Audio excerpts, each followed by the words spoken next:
Okay, so let me introduce Nick here. Nick has told us that his grandfather introduced him to the outdoors and gardening, and that those childhood experiences helped develop his passion for the natural world. He graduated from Paul Smith's College in 2013 with a degree in surveying technology, and he first worked in that field. But in 2019, his passion for the environment led him to the Schenectady Soil and Water Conservation District. He became director there in 2020. So two things I'm really excited about in his presentation. First, I'm always a little confused about what the conservation districts are about. So I think he'll clear that up for us. And then secondly, he's going to talk about some possible collaborations with ECOS with some hands-on projects. And before you start, Nick, you know what I forgot to do was mute everybody. Can I ask everybody to mute themselves, because when you shared screen now, I can't see where to do that anymore. So if everybody mutes themselves, you can unmute it at the end when we ask for questions. All right, thanks, Nick. All right. Well, thank you for joining me tonight and allowing me to come on here. I'm happy to kind of get the word out about the conservation district. I think there's a lot of folks that just aren't sure what we are, what we do, who we are.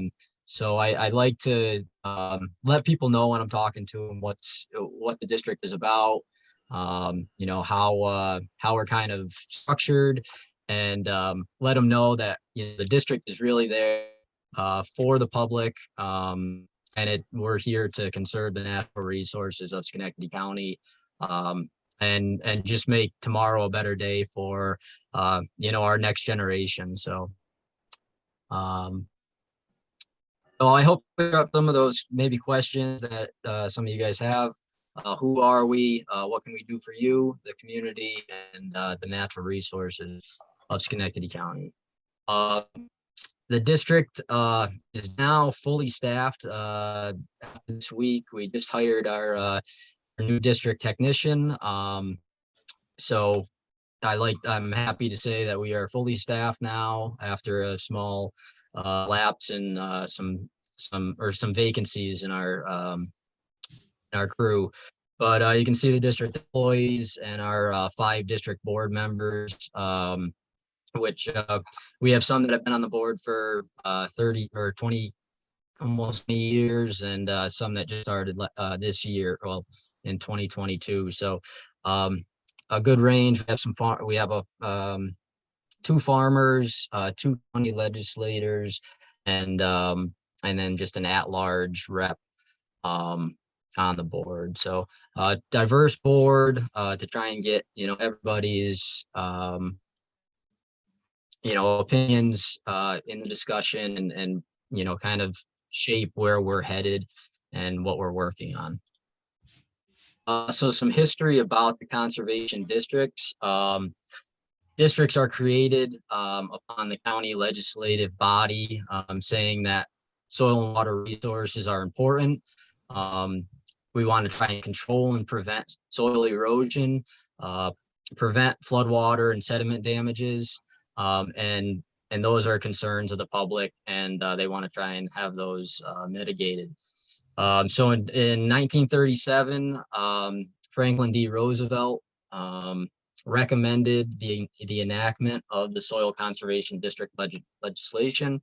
In 1937, the first district was organized in North Carolina. New York State passed the Soil and Water Conservation District law in 1940. And in 1964, the Schenectady County Legislature adopted the resolution creating the Schenectady County Soil and Water Conservation District. We're still here 58 years later, and we're conserving and enhancing the natural resources of Schenectady County. So it's a neat dynamic. There are soil and water districts in every county of New York State. They come and go. Some of them will get dissolved, but eventually they kind of get picked back up.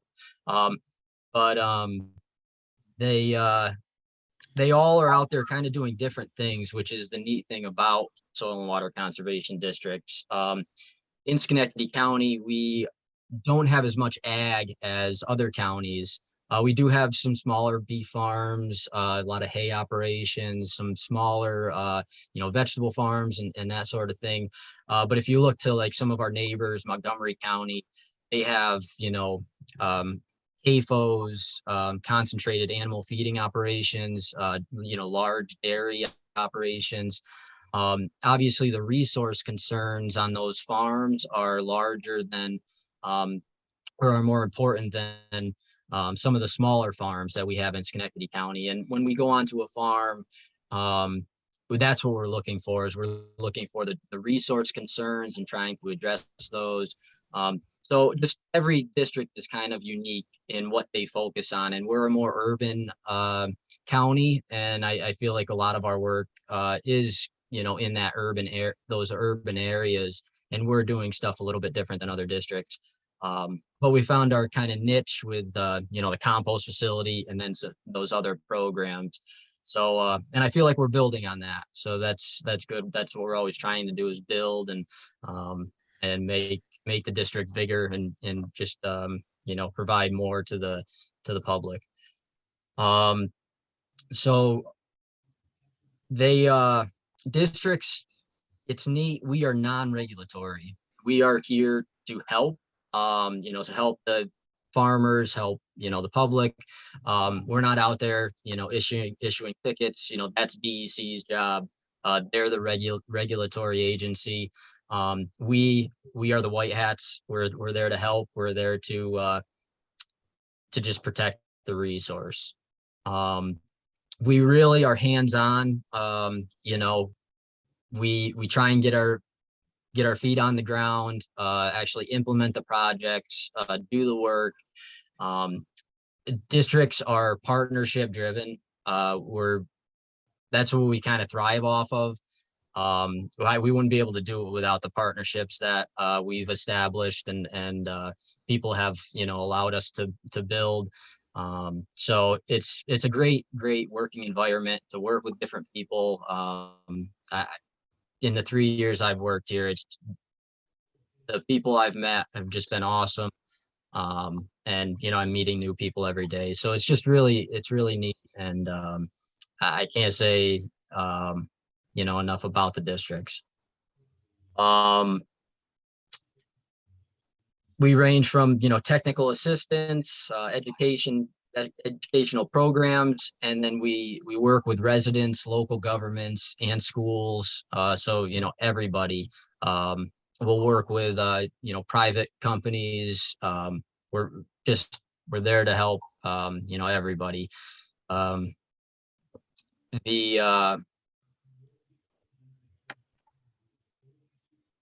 Like I said, municipalities, urban and suburban communities. And, our slogan is providing today and protecting tomorrow.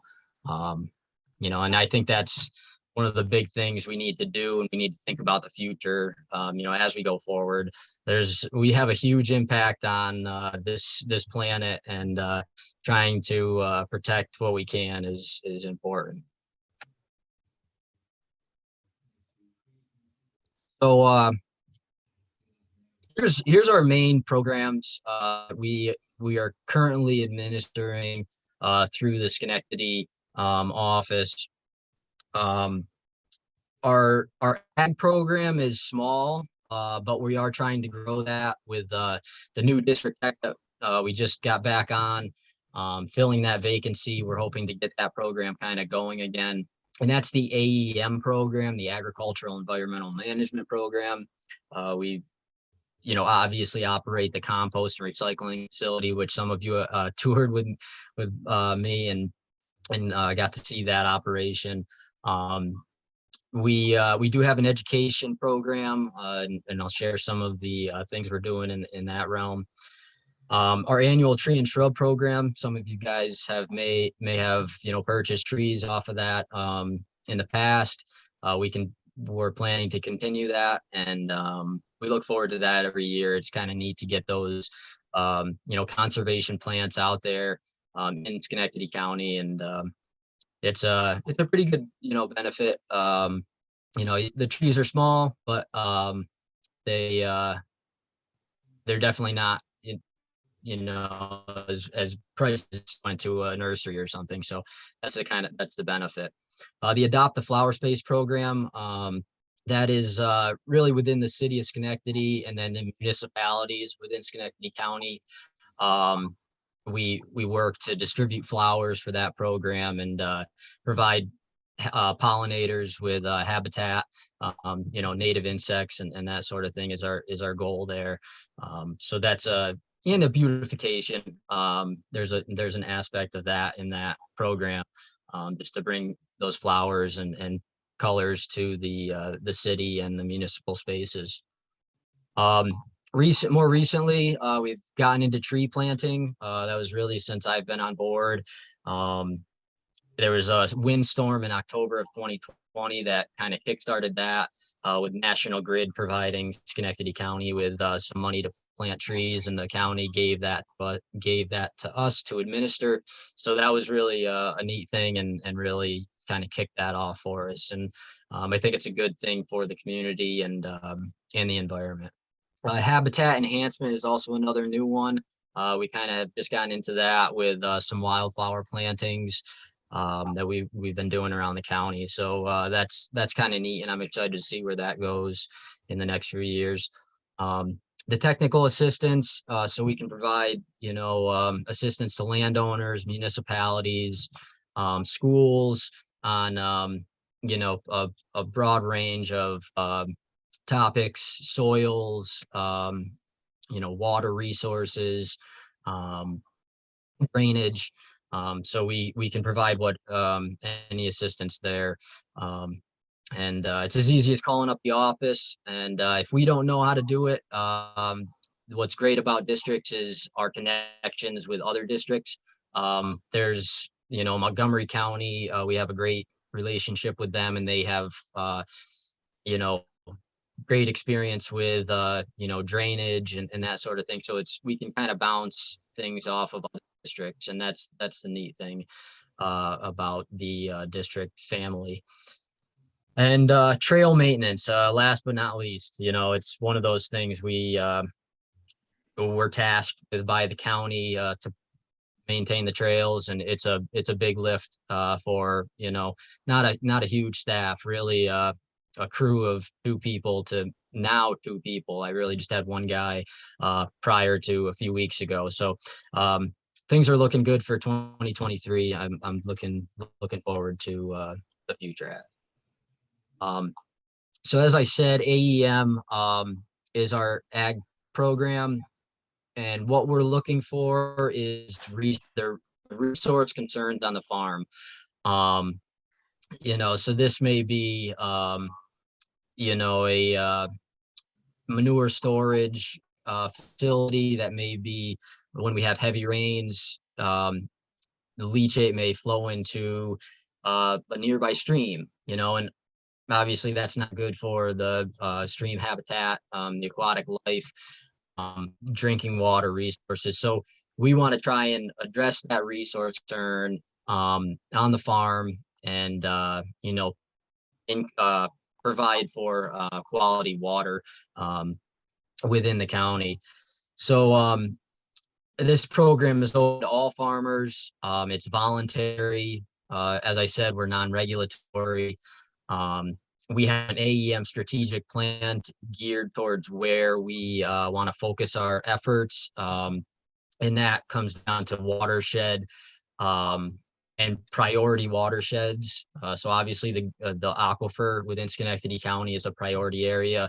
We want to make sure we can protect that and keep that, you know, water quality as high as possible within aquifer. So the AEM program creates a plan for that farm to address resource concerns, and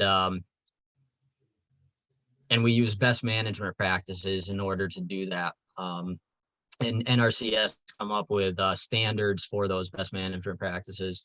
So, you know, everything is science-based, and, you know, we can make sure that it's implemented correctly, and the farmers are following the implementation guidelines.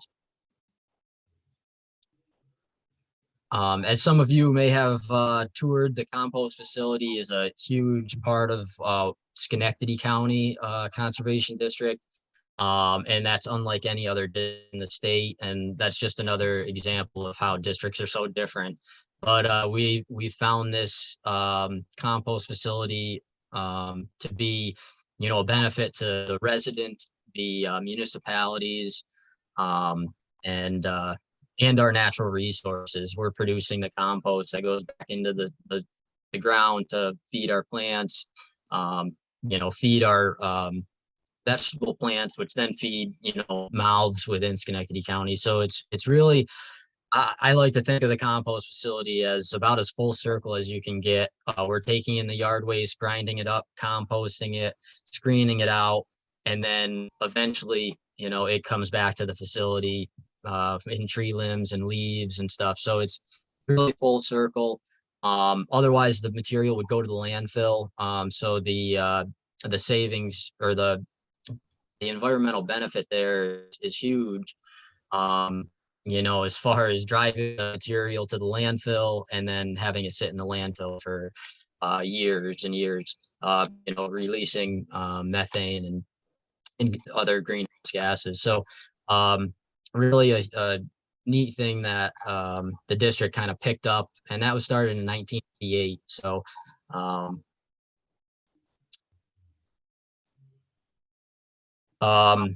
the other part of that is the recycling portion of the facility. And we are always looking to grow this. And that recently we just took on paint recycling. And that was just a voluntary thing that we did. We had this, I think I got an email from somebody saying, this program was coming out, and I thought it would be a good thing to, bring to us. I mean, we have a lot of people coming in, and the paint care program, for those of you that don't know, there's a tax now on paint. That's called the paint care tax. You're charged the tax when you purchase the paint, but that tax goes to this program, and this program is no charge to the public. You bring your paint in. A permit is not even required now for that, for the paint recycling. And you bring your paint and drop it off. So I think it's just great. We're always looking to expand what we can recycle. We do the electronics, televisions, which we now don't charge for. So that will be a good thing for the future. New York State DEC, there was a lot of regulations going in, and the whole thing was kind of mixed up. But they got it figured out, and now they said haulers or electronic recyclers can't charge facilities that pick up or accept monitors for recycling. So the charge is no longer there for us, so we took the charge down for the public. So it's that's really good, and something that's looking good for 2023. We do scrap metal recycling, and that's all locally processed in the city of Schenectady. And then just your normal, paper, cardboard, glass, plastic recycling. We also take tires. So we try and just do, what we can, and always looking for anything else to accept.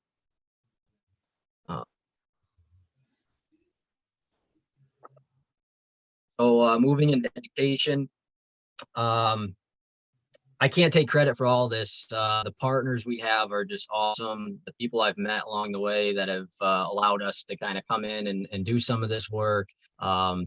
It's been great. So the Kids Can Compost event happened in 2022 for the first time. We're planning the 2023 event. And it's just getting kids, some education, just the first steps in what is compost, how do we do it. We had some other recycling stations, make your own paper. Kyla, the Schenectady, or I'm sorry, the Cornell Cooperative Extension compost and recycling educator is great. She helped plan most of the event. We held the event at the compost facility. And then Charlie, the sustainability coordinator from Schenectady County, he's great, and he helped man one of the stations. So it was just a really cool event, and just another. And we're just looking to just educate the future generations there. Um, Craig Elementary did a planting there this spring, with some native shrubs, and all the kids came out. They got to get their hands dirty, water the plants. It was really neat, and to kind of teach them about the proper planting techniques, mulching, watering, was really neat. Um, Jalen's Park, that was kind of a partnership between the city, Retree, um, and some others, and we went, and the compost facility donated mulch. We do like to donate. That's one thing I tried to do when I came in, was donate when I can, to these projects. I feel like the compost facility is there, and should be giving out that material back to the city, where it came from, and put it to good use. So that mulch was donated. We provided some trees there, and it was a good educational opportunity. I got to meet some younger kids, and teach them how to plant things, why mulch was important. So anytime I can, I try and just sneak that in there, when we're working around people, because a lot of them don't think of it. Showmont, we planted some trees there this spring, and that was really cool. It was the high school science club. There was 20 to 30 students that came out, and we kind of all just broke up, and just tried to work with each group. And I think we had the trees planted in a half an hour, and there was 12 of them. It was unreal. But the students were great. They were very receptive to the our teaching, and I think they really enjoyed it, and they'll be able to come back with their kids, and see those trees growing up. So it's kind of neat to look at it that way. The Capital Region Envirothon is an awesome event. I don't have any pictures, sorry, but it's an event that happens each May. We usually have it down at the New York State Power Authority Visitors Center in Gilboa, which is an awesome facility if no one has been there. But teams of 4 to 5 students participate. Up to 3 high school teams and 1 middle school team can participate per school. It's hands-on, and each of the teams are all tested in 5 different categories. So they move from station to station, and are tested on the different environmental categories: wildlife, forestry, soils, current issues, and aquatics. So it's a great event. There's quite a few counties now in the Capital Region Envirothon. It just started with 5, and then last year we added all Columbia and Orange, and just the more the merrier, we figure. And each county is only competing against other teams in their county. So 1 team from every county goes to the New York State Envirothon. The winner from the New York State Envirothon goes to the National Envirothon. So it's a national event. It's pretty neat. And I think the kids really, it's just like any sports event, they get competitive, they want to win, and it's pretty neat to see. I had sent out a mailing to all the schools in the county, and I didn't have a lot of interest, and which was unfortunate. I think it's going to take, a teacher that wants to, get a team together and train and get ready for the event. But we do have the Schoharie River Center, who gets a team together with students from a few different schools within the county of Schenectady. So they are our team usually every year. But we usually only have 1 or 2 teams, and it's just from the Schoharie River Center. So I'd like to grow that to where we have, a few different schools participating. So if you know any teachers or know any students that may want to, really kind of take this and run with it and maybe get a team together, send them my way. I have some contact information at the end. I'm hoping to grow that if we can. Our tree and shrub sale, as some of you may know, is an annual event. We provide the seedlings. As I said, they're small plants, but you get usually 5 to 10 in a bundle. And you plant those out. They're all conservation plants. They all have, they're either, nesting habitat, food, or insect habitat. Um, that's our goal, is to provide conservation plants, not just, just for ornamental, value. So we have our wildlife houses, our bat, wood duck, bird, and wren houses, and we're always trying to think of another house. We're thinking about a mason bee house. We've got one at our community garden, just seeing how it works out. But we may be doing mason bee houses, and I know that's kind of interesting. So you can see the link up at the top. That's going to be our link for our tree and shrub sale. It's all online. Last year we did it. It's the same link as last year. Right now we don't have any items up. Check back in the next few weeks, maybe a month. By March 1st, we should have it up and running. And we'll put stuff out, maybe let Ecos know and they can maybe share it or something. So, check for that. Our Adopt a Flower Space program, as I said, this is, for the city of Schenectady, the islands within the city of Schenectady. This is a great partnership between CCE, Master Gardeners, and the district. They help pass out the flowers and really do all the coordination for the island plantings. We just provide the flowers. We take on the organization for the municipalities, and pass those flowers out to all the municipalities that want to have flowers planted. So here you can see some photos from last year, and that really just brings some color and brings habitat and food to the native pollinators. We are trying to transition to perennials. I think are more sustainable as far as an economically sustainable for the district. You plant them once and they're good to go. They do take some maintenance, but we're not losing all those flowers first frost of the year.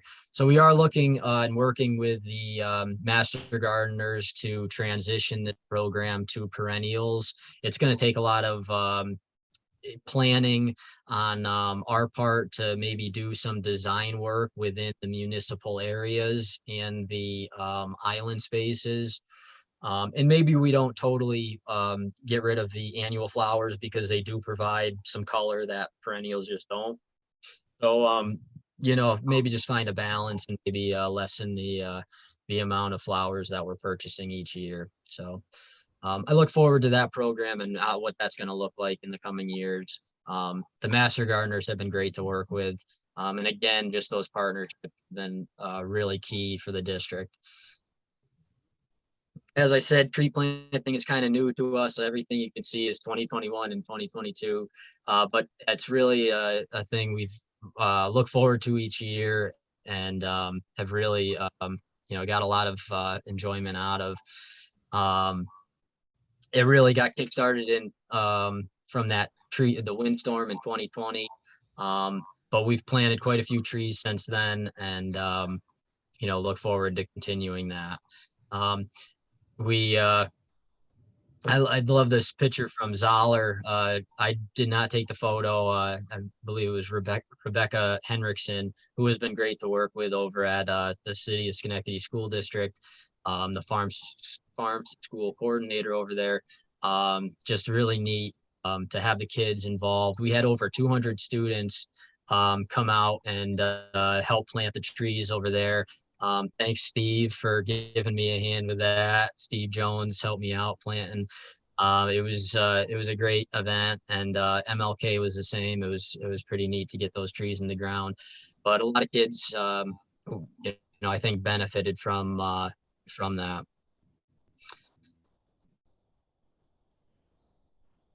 As I said, the habitat enhancement is new to us too. Um, but we did some wildflowers in the Woodland Club, what was formerly known as the Woodland Club. I call it the Woodland Club and probably always will. Um, but it's the new Indian Kill access site over in the town of Glenville. And the county highway department put in a new parking area there. We put in a kiosk and did the trail there. We did some tree planting in 2021 there. And then this spring we put in wildflowers. We laid down compost and then seeded it in June.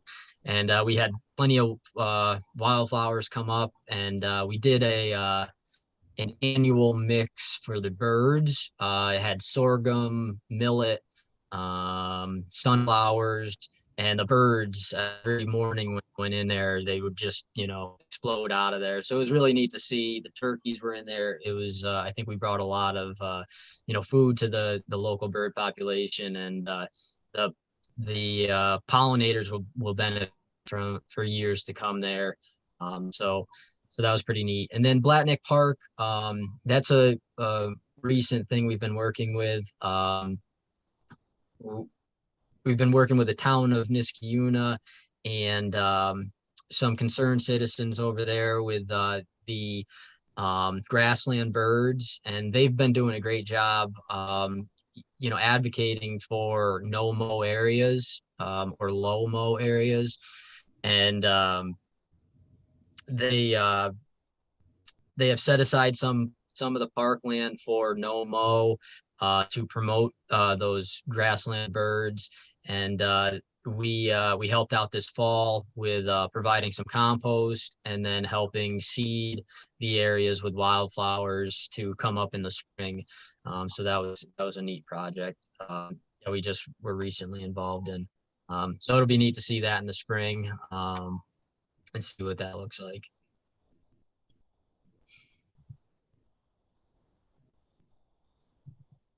The technical assistance aspect, as I said, we work with municipalities, landowners, you know, schools.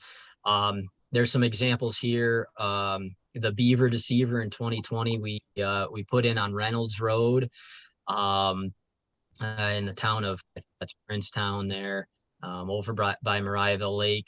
But the county highway had a problem with this culvert. It was being dammed up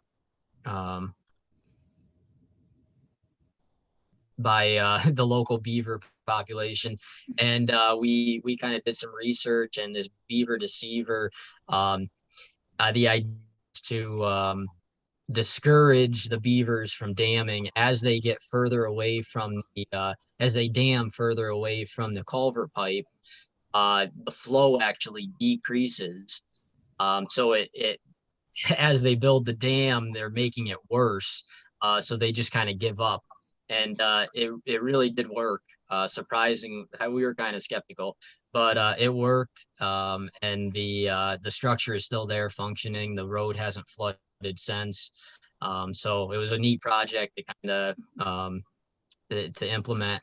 And the Sheldon Road in the lower right-hand corner is another beaver dam we're going to be doing in the spring. We're going to be installing a flow device regulate the water level.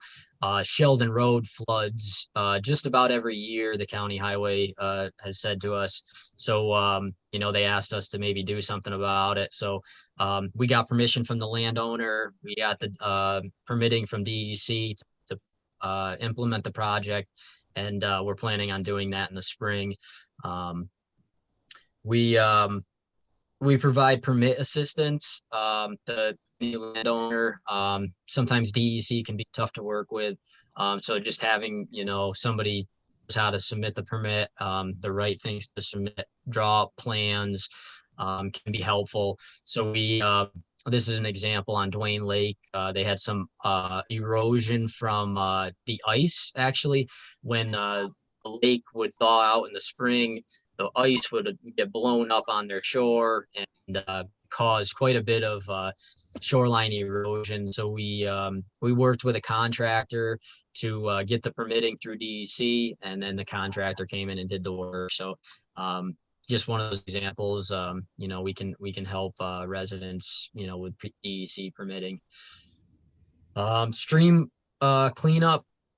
This is right near our facility, actually, but a landowner had said they had a tree a tree had fallen across the Indian kill, and anytime the stream would swell with a rainstorm, it would flood his yard.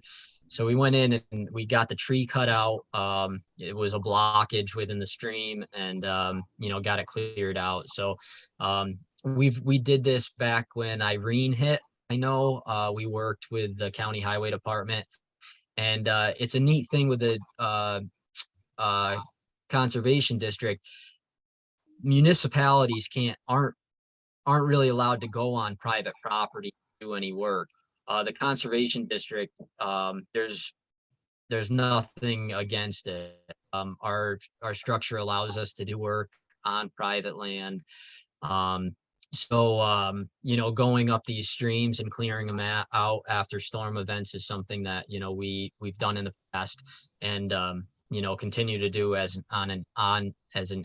needed basis, for residents, if they see it's causing a problem. And last but not least, which we'll spend some time on, is the Schenectady County Preserves. It's a huge task that we have at the district. As I said before, our district is unlike many other in the state. Not many do trail work, but it's a great thing. I think it gets people outside.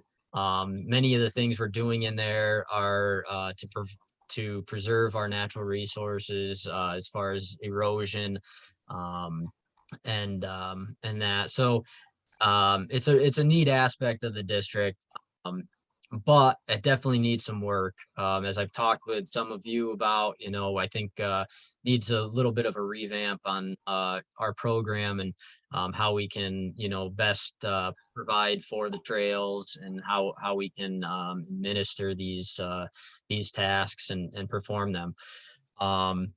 But we're tasked to do everything from pick up trash, to clear the fallen trees, trim the grass and brush that kind of grows in on the trails, maintain and replace infrastructure. A lot of it is aging, so we're kind of just playing catch up sometimes, and then also the trail markers. We work with the Schenectady Trail.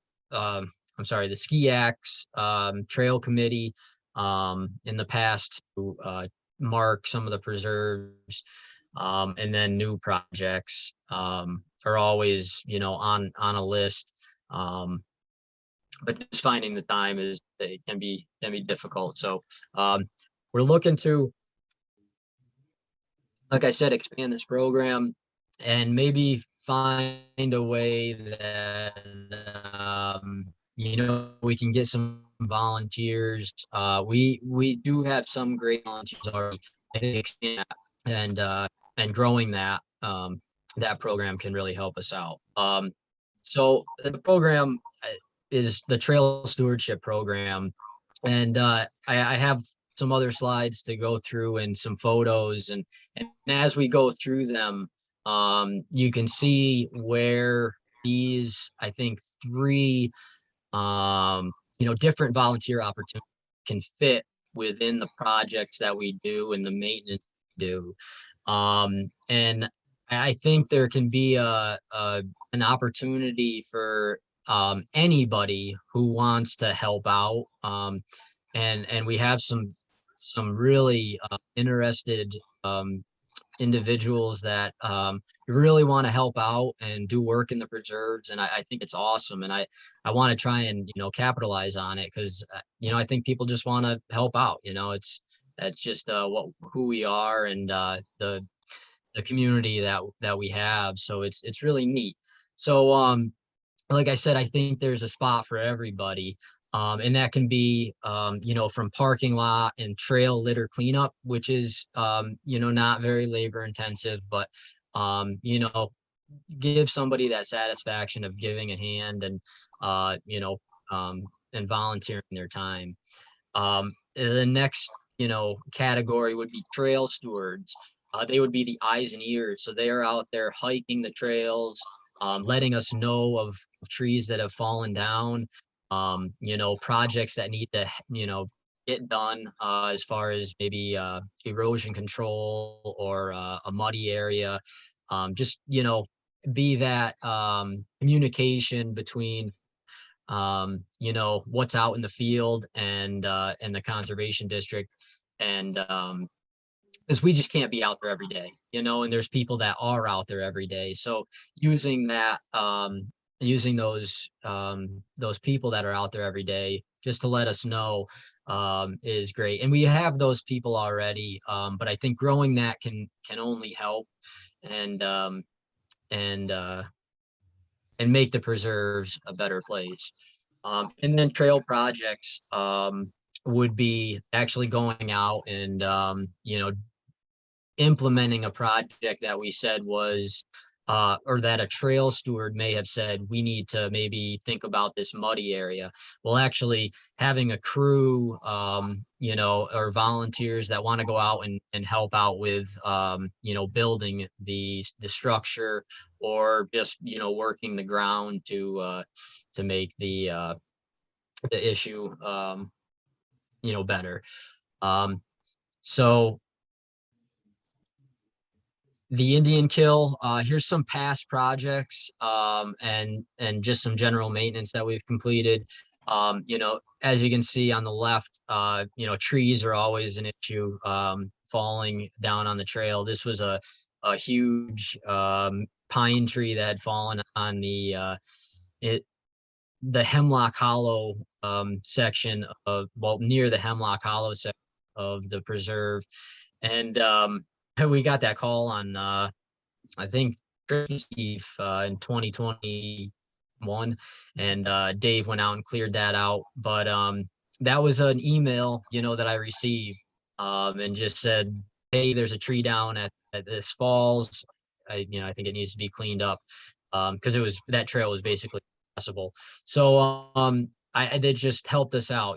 We could get out there and go do it. Otherwise, we just probably wouldn't have known about it until later on in the winter or whatever. So it's just really helpful. And having that trail steward, those eyes and ears out there in the preserve, letting us know. And usually we can find the time to go out and just go buzz it up quick, and get it cleared out. We had the middle picture here is a fenced off area. In that, actually, that's the same area where that tree fell. But that was just this past fall. Somebody called and said that, or I got an email that somebody had been stung by a ground bee's nest, and gave me the location of it. And I actually went out and looked at the nest and fenced that off. So just having that communication was key to get that fixed, and that. So I think with this program we can really make it great. In 2021 we did a new stair installation. And that's just an example of the projects we did to kind of minimize the erosion. That was a steep bank right there at the entrance of the Indian Kill. And for years, it's kind of been eroding away. And this trail, this step system is a U.S. Forest Service design, which has really worked out well to implement within the preserve. Minimal excavation is needed to install the steps, and they really work out and hold up very well. There's no rebar that's exposed as with the old steps, which have been a nightmare to deal with. Not just on our end, but a very dangerous situation for hikers when the frost comes out of the ground and they pop out of the ground. So we're trying to avoid that with this new system, and it seems to be working out well. So we actually, that project had our Center for Community Justice. We administer a community service program through the Center for Community Justice in Schenectady. And we have, so it's really helpful to have some extra hands, and they helped us with that project. In these next pictures, you'll see some volunteers we've had in the past. But on this left, we did a slope stabilization using willow wattles. So if you're not familiar, you cut down willows, and willows are they're vigorous. So they grow like crazy, and they actually root from cuttings. So you create a bundle of sticks basically and bury it in the ground. And as they grow up, their roots grow into the soil and help stabilize that soil. So we had a washout there in the Indian Kill a few years ago, and we wanted to stabilize the bank. So we actually had Union College volunteers. I think it was the Calvin Toll Day. We had a bunch of volunteers come out and help us with that project, and that was really neat. And those willows did take off, and should provide, a lot of stabilization for that bank and keep it from, falling away from that hillside anymore. The trails, within the preserve are, it's great to have the hiking trails, but they do cause a lot of erosion. The compaction doesn't allow for water to infiltrate the way it normally does. So it is the cause of a lot of erosion, which loss of soil. So doing these sorts of this sort of project can really help and help the ecosystem. So I mean, there's plenty of it to happen, or there's plenty of areas where we can implement this. It's really a time thing, but if we can get this program up and going, maybe we'll be able to free up some time. I'm almost thinking so. Implement more projects like that. In the middle is a switchback trail that we put in the Indian Kill. We had a set of steps going up that steep bank there. And as I said before, the rebar would stick out of those 4x4s that we had in the ground every spring. And they were, just a dangerous situation. So, instead of trying to have those steps there, we said, a switchback makes more. Switchback trail minimizes erosion.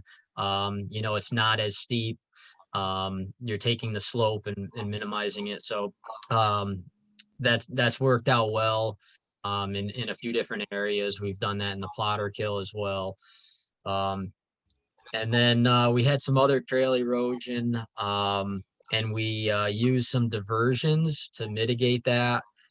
This was really a trial run. We've never done that, and We learned a lot. I think we already changed out the version style to make it a little more hiker friendly. Um, but it has helped with the erosion. You can see the stream coming down that trail. The water coming down that trail is much less now, and that was the goal. But we had I think 5 or 6 volunteers on that project, and it was awesome to get them out there. I mean, just the people are quality people, really awesome to work with and talk with throughout the day. It makes the work enjoyable. You can't beat being out in the woods, with good people. So it was really neat. It's awesome doing that work. And they're all passionate. They all come from, not even the area. They just want to do trail work. So it's really neat. And I think we really have a strong following. And I think COVID has helped with that, for sure. People want to get outside. The plotter kill, footbridges, and benches. So a lot of the work that needs to be done in these preserves are small footbridges, across these drainages, across these muddy areas. Maybe as a footbridge, but maybe just stepping stones, just some way to get across those wet areas. And the you can see we did a project in 2020. That was a little bit bigger bridge. We had to bring in some lumber for that. But we used what we could out in the field. We used some hemlock for the bases, and then just brought in the rest of the lumber. But that should help minimize erosion, and then provide a more user-friendly trail for the hiker. On the right-hand side, you can see we had a volunteer. One of the volunteers we used quite in the red, and then our crew leader Dave Pigeon in the hoodie jacket. But we actually found a fallen tree and cut it in half and bridged this small stream. So we try and use what's out there as much as we can. And it's just enough to get people out of the stream bed, and that will last for years and years. And I think the project took, I don't know, maybe an hour, maybe 2. So it's just quick things going through and just doing them. But having that helping hand, those logs we couldn't move. The 3 of us, had to move them. So we definitely need the hands. Then the benches, we've put in some benches here within the past few years. Dave Pigeon, our crew leader, is awesome. He's really creative, and these bottom benches are these benches on the lower portion of the page were put in by him, and just really kind of neat, rustic, and provide a good viewing opportunity. They're tough to get to, but it's a neat spot down there by Rhinex Falls. And these slab benches were beautiful. Dave put those together, and they should last for years. So we looked at some projects and that, but this is more of the maintenance. So it's these power line crossings, and there's quite a few within the Potter Kill. And they do need to be mowed just about once every year at least. Keep the grass down, keep the woody material down. It doesn't take, maybe a couple days, going through the whole preserve, clipping and everything. But it's just one of those things we got to get out there and do, and just to keep the experience good for the hikers and that sort of thing. But it can be tedious work, going through with clippers. We're using weed whackers on the grassy portions, but hand clippers basically for the rest of the trail. So that's where one of those volunteer opportunities, could come in handy, as depending on how involved you be. I think we can find a volunteer for each, portion of the maintenance and that sort of thing. Um, then the bike hike trail is a huge portion of what we do too. And we different times of the year are busier than others there, but we pick up the trash, clear fallen trees. The highway department is really good about getting the word to us about fallen trees, but there are some that are missed and maybe on the trail for 2 weeks or more. And we can see that by the bike trail going around it.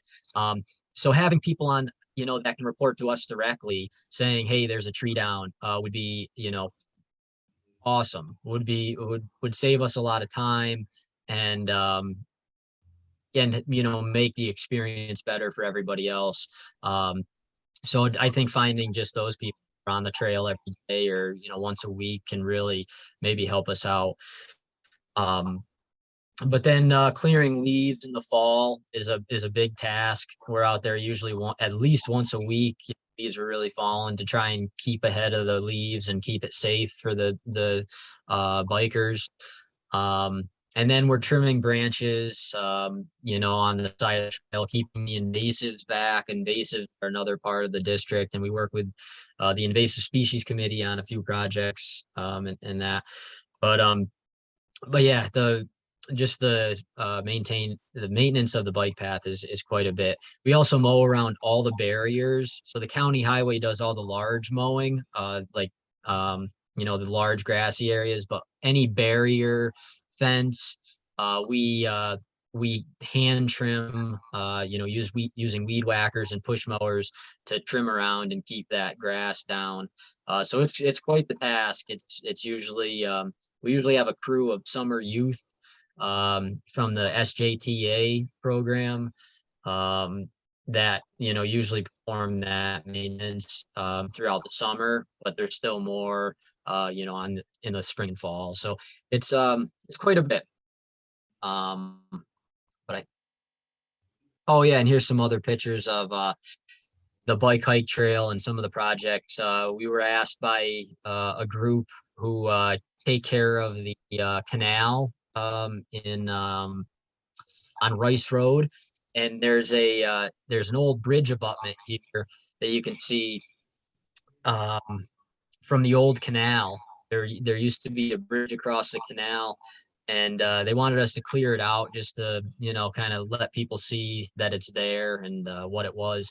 And it's pretty neat to unearth something like that and allow people to kind of see it.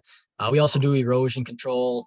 We have areas of the bike path that wash out during heavy rains, and we're constantly going in there and doing that sort of thing. And here's an example of the tree, and this is a great example of the bike path going around it. And that tree must have been down for a little while.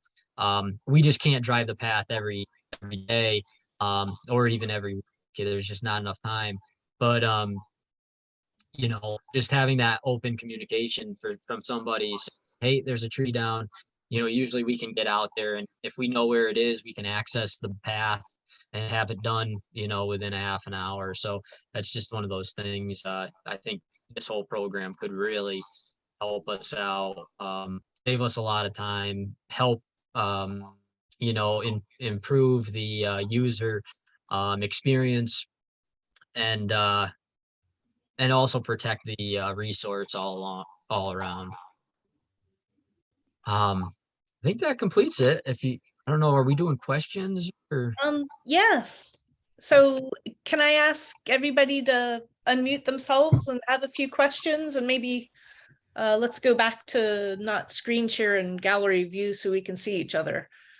Nick, that was fantastic. It's just amazing the sheer number of projects you all are involved with such a small staff. Yeah. Incredible. No, it is great. I can't say enough about our staff.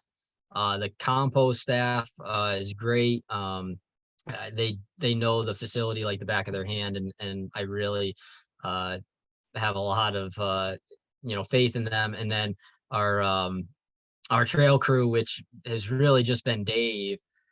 He's awesome. But we did hire somebody else, and we're looking to increase that capacity. So go ahead. Is it Holly Yeah. with the question? Go ahead. Yes, thank you. Very interesting, Nick. Thank you. And you talked a lot about communication. And one of the things that was hitting me is you talked about how your organization is responsible for maintenance on the bike path from the community college out to the Montgomery County line, but there's a whole nother section of the bike path.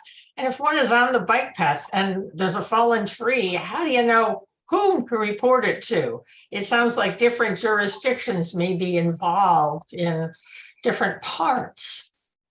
Yeah, that's a good point. So yeah, Schenectady Community College to the Montgomery County line is a solid section, and that is maintained by the county.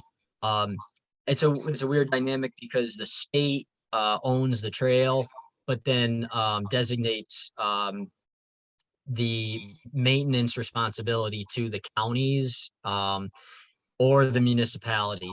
So before SCC, it's the city of Schenectady up to town of Niskayuna. And then it's the town of Niskayuna maintains the trail out to Saratoga County line. So there's really three main organizations or municipalities that maintain the trail. Yeah, it'd be nice And there and the Indian Kill to have a sign, knowing who to contact. I don't, in both Indian Kill and the bike path area, I've seen stuff and not knowing who to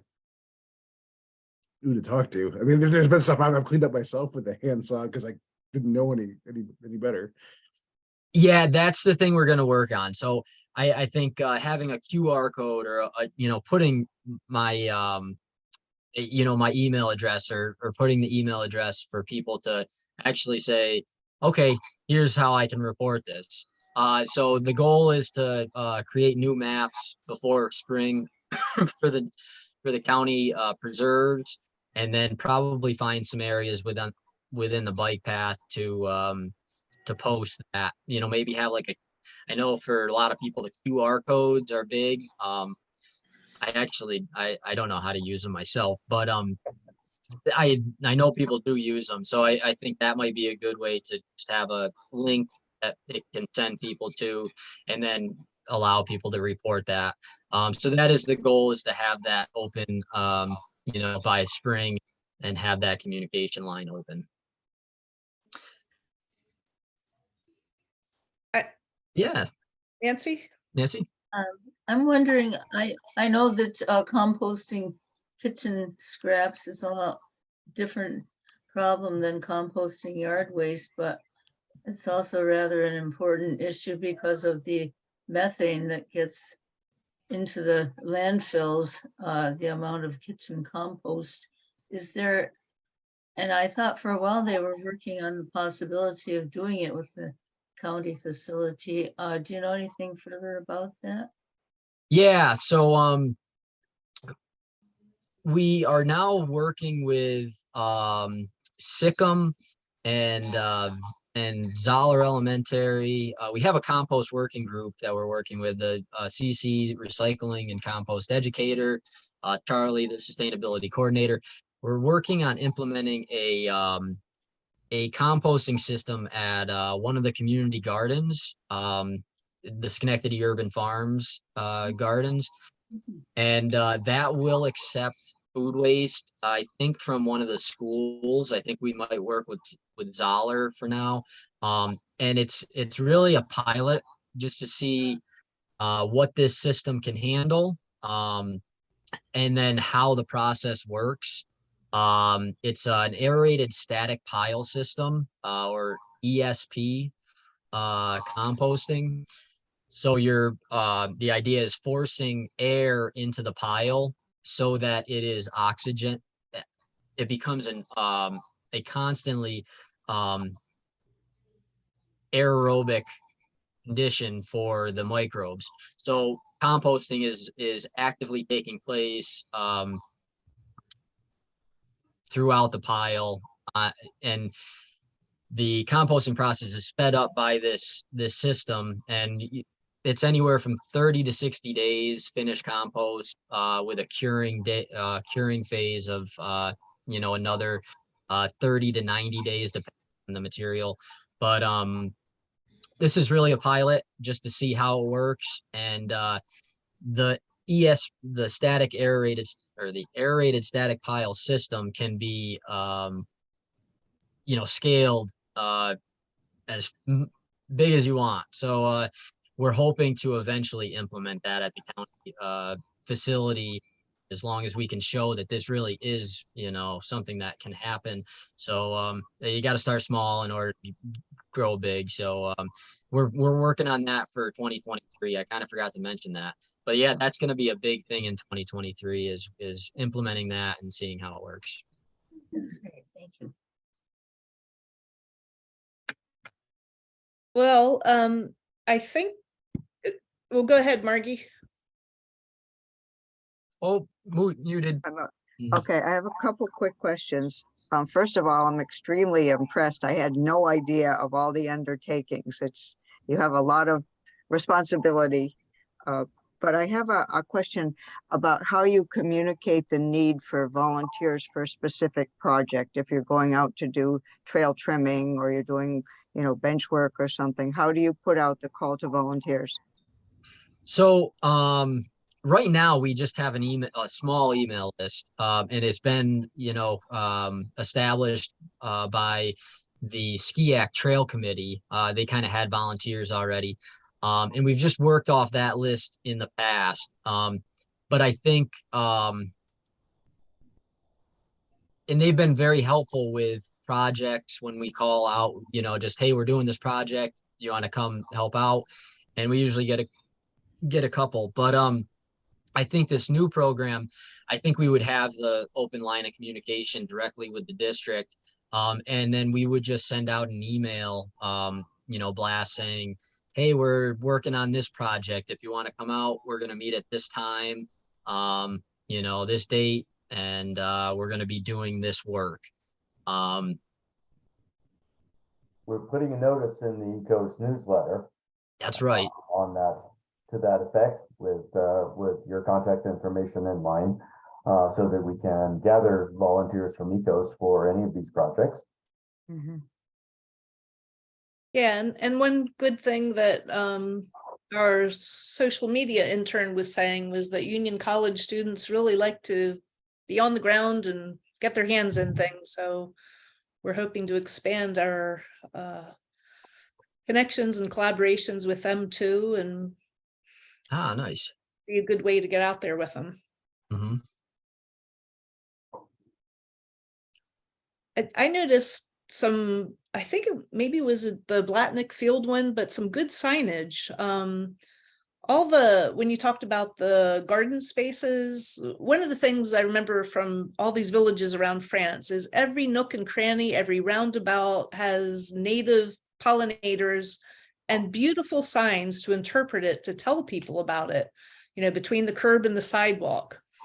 How do you get signs done? Or if we started to try and educate people around Schenectady and Niskayuna better with these little native gardens, how could we go about the signage? I can't take credit for the signage. Like I said, I have awesome partners and the people that I work with are great. But the town of Niskayuna at Blatnick Park, that's Laura Robertson, I know, did those signs, and they're really neat. If you're ever in the area, stop by. I think there's signs on both sides of the that walkway.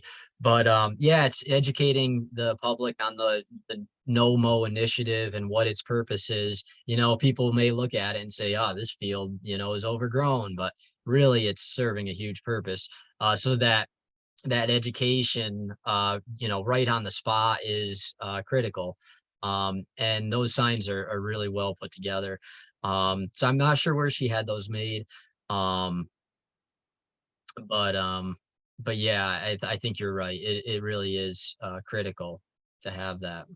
In the past, Ecos has contributed money and signs for various places, but it does take a lot of signs and a lot of money. I don't think we've done it recently. Okay. So I guess Steve, I mean, I didn't want to turn speaker series kind of into a committee meeting, but there's so much opportunity for volunteer, opportunities with ECOS. And I think Steve's kind of the one to talk about spearheading it, and we'll get together and figure out how we can get more involved. Have you had a chance to look at that blurb, Nick? I did, and I looked at it again today. Feel free to alter it however you want, and there are lots of suggestions that you have mentioned that I don't think are in that list, in that description. Yeah, all right, yeah. It's been a busy week. I had that, Of course. my district tech start. It was just a blur of a week. I can't believe tomorrow's Friday. And well, we lost Monday too, but yeah, I will get back to that. And, or get back to you on that. Any other questions? This was really fantastic. Gave us, so much to think about and so much that I was not aware, even having toured the place with you. I still was not aware of half of this. So yeah, well, I'm glad I could share it. If there's ever any questions, give me a call, shoot me an email, and be happy to help. Well, yep. Josh is busy asking membership for volunteers, and Steve is gonna spearhead this. So hopefully we'll be in touch soon and organize something. Great. Well, I thank you again, Sarah, for setting this Okay. up. Well, thank you. Next month is Jeff Leone. It's always the third Thursday of the month, and Jeff will talk about net zero at Strawberry Fields. And then March is another good one with wild migratory bird research with DEC. So thanks for coming, and thanks very much, Nick. Yep. Thank you. Bye-bye.